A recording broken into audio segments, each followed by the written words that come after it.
things to focus on, that your embarrassment would just blow like an old leaf in the wind, and the next season just comes along. Well, psych, you're wrong. You ain't going nowhere. And ain't none of us forget. Ladies and gentlemen, in order to keep the video suppressed as long as he could, Mohammed Hijab has come up with some kind of court order to keep the video down, and we would have to go to court, and I would have to win the case in order for the video to go back up. Boy, he does not want this video up on the channel. He knows it. He knows what this was doing. Guys, with the video down for the last 2 weeks that it's been down, our channel has exploded since the destruction of Mohammed Hijab, his absolute embarrassment. And thanks to you, my guy, you are the one who blew this out of proportion. You made this so much worse than it could have been. And now we're going to court, and it's going to be a fun time. See, this is going to be an example, ladies and gentlemen. This is going to be an example for the Dawa guys out there, for you weird Muslims out there who try to use this trend to copyright the Christians and put out these false copyright claims and do these fake accounts and coward behind fake accounts. This is going to be an example.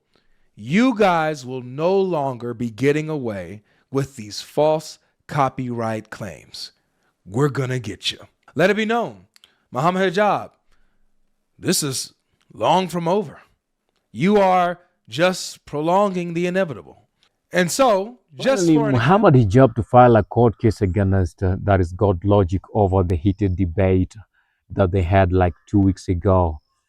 And the debate was so much heated, and it was something to prove whether the Quran itself claims that if Muslims don't fully understand what the Quran says, they should visit the book. And that simply means that they should visit or get to see what the Bible has to say about whatever is happening. More explanations to be found in the Bible. And it was heated to a level that the people who were listening, like me and the rest, said that Muhammad Hijab failed to answer the question academically, and he kept on turning around the bush or beating around the bush, trying to undo, trying to ridicule, or trying to talk about there is a God logic, and saying that God logic is not, he's not a scholar, and someone never went to school, so he's not worthy that debate. But he thought it wise to do that debate with him, and it has brought in a lot of issues, and up to now things are still burning so hot in that end. The video, when the video started, you saw that is Godlogic asking, we had Godlogic asking Mohammed Hijab for a permission to post the video, to repost the video on his YouTube channel, and Mohammed Hijab accepted. I know Mohammed Hijab accepted because he thought he will completely corner Godlogic somewhere and win that debate, but it did not go as he expected. So later, Godlogic took over, and he cornered Mohammed Hijab with a few questions that Mohammed Hijab failed to answer accurately as a scholar, and he was just beating around the bush or turning around, insulting Godlogic on this other end, and it never went as expected. And the interview ended up with Mohammed Hijab. It ended up with Mohammed Hijab pulling off the debate and ending the live, and that was a great roast and a great win from to the younger boy, there is Godlogic, that Mohammed Hijab had insulted from the beginning and belittled, and he said that Godlogic cannot, like, he doesn't fully understand whatever he's talking about, and that there's no any Christian who can debate Mohammed Hijab and win that debate. So it brought a lot of issues, and he copyrighted that video on Godlogic's YouTube channel, and made very many people start questioning and asking, why could Mohammed Hijab do that when he agreed from the beginning that it's gonna, like, it's good for Godlogic to repost the video. The dispute between Mohammed Hijab and Godlogic came from a very heated online Christian-Muslim apologetics debate in April, that is 2026. The debate mainly focused on the Islamic dilemma argument used by Christian apologists to undo or to defend and try to prove that the Quran is not self-sufficient.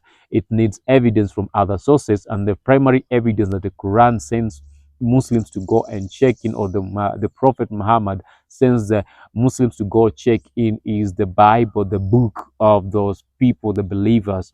And that is where this dilemma, Islamic dilemma comes in.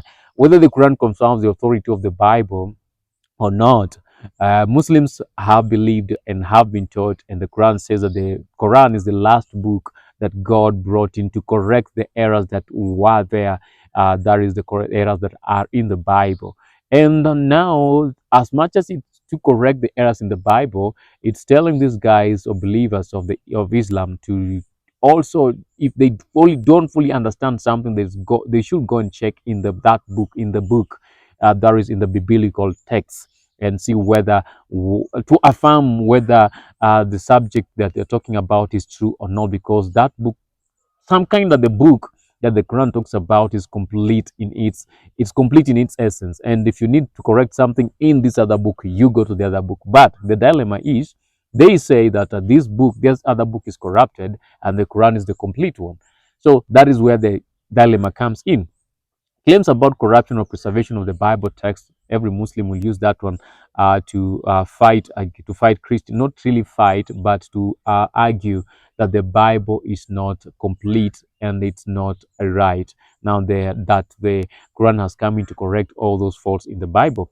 Those are some of the things that they were talking about. Hadith interpretations in Islamic theology, and that's what they were talking about. A major reason the debate exploded online was the tone of the exchange. Many viewers described it as chaotic, with frequent interruptions, insults, and mocking from both sides, especially during intense theological arguments. Discussion repeatedly criticized that is Reddit discussions repeatedly criticized Hijab's debating style as aggressive and confrontational.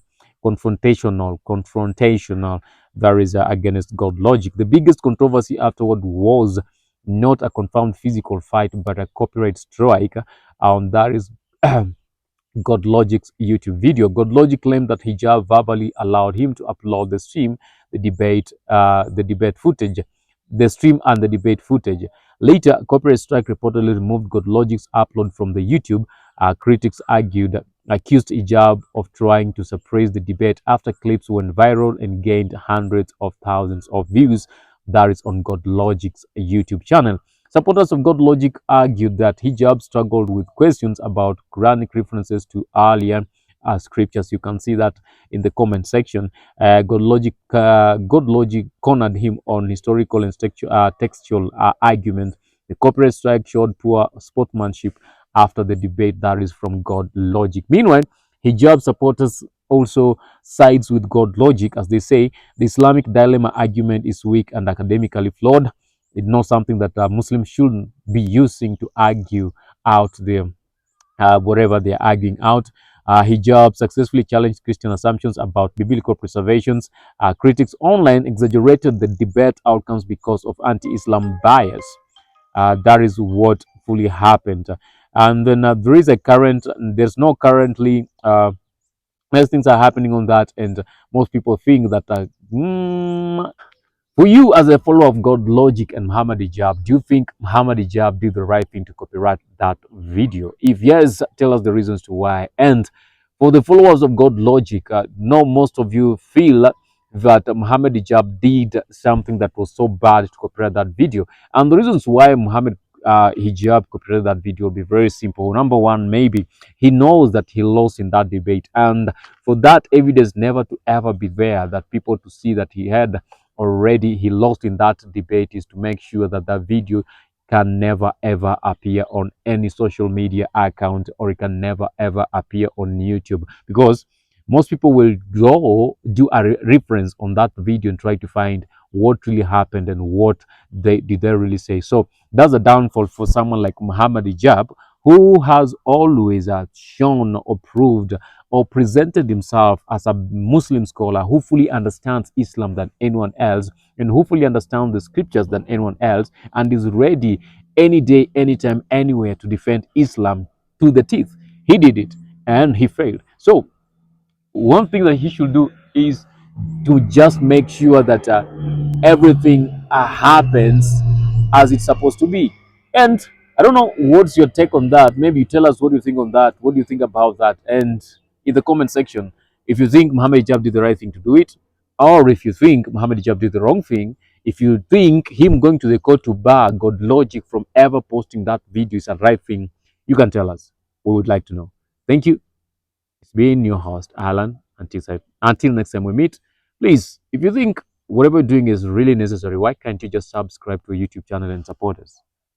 Love you. Till next time. Bye.